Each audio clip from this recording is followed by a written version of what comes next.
Hello everybody, welcome back to Expedition Homestead. Today's episode will be all about harvesting our mammoth sunflowers.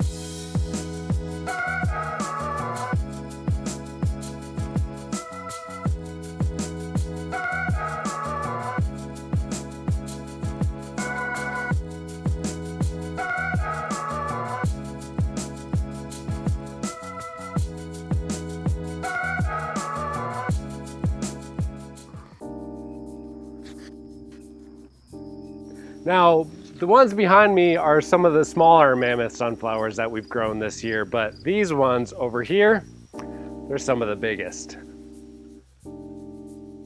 Right here is what I believe to be the biggest heads, one of the biggest sunflower heads that we've grown this year. We're gonna be harvesting that today. We're gonna be also harvesting the tallest one that we've grown this year. I'm reaching as high as I can. That sunflower was nearly 14 feet tall. We were just a few inches shy this year. So when harvesting the sunflower seeds, we're gonna go through the tips and tricks on how to do it, how to tell when to harvest them to set them up to dry, if you need to dry them at all, and then give you guys all the little tips and tricks along the way. So we're just gonna harvest the largest sunflower that we've grown this year right away. To tell when it might be time to set it up to dry is that you'll see these leaves will start to dry off of the sunflower head. And then they're also going to start browning just a little bit. So it's going to go from a deep green color to a yellowish color. That's when it might be time to harvest. So once it starts to yellow, take it down.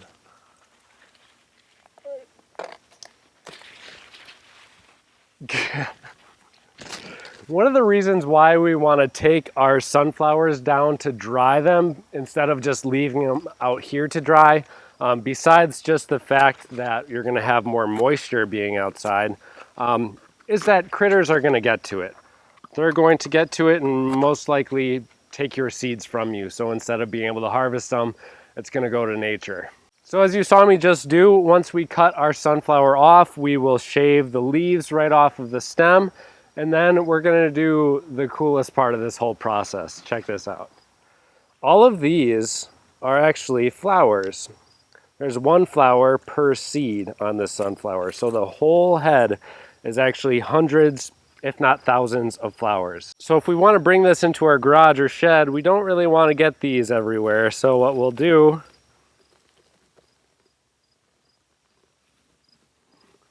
make a sunflower face. And then we just rub all of those flowers right off of the sunflower. All right. See, we accidentally knocked a few seeds out. This one must be pretty dry.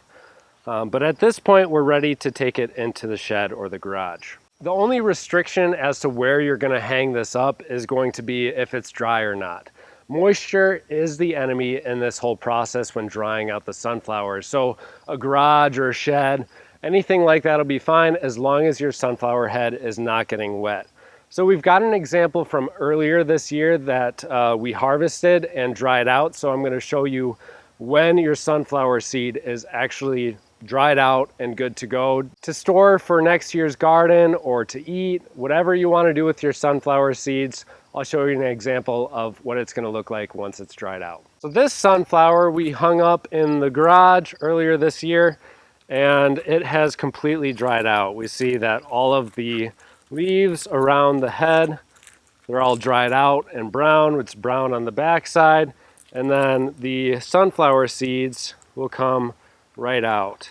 So you just kind of shuck the sunflower head, and these are your seeds ready to roast or to store for next year. With that being said, I'll tell you guys why we're storing some of the sunflower seeds that we're storing. We're gonna take the largest sunflower heads as well as the tallest sunflowers, and we're gonna store those specifically for growing in the garden next year. So maybe over time, hopefully we selective breed out the biggest sunflowers that we can grow here in our backyard. So I am super excited for that. So quick recap for everybody who's watching. You want to snip off your sunflower seeds so you can dry them once they start to turn a little bit yellow. We clip them off so we can get the seeds and not the critters.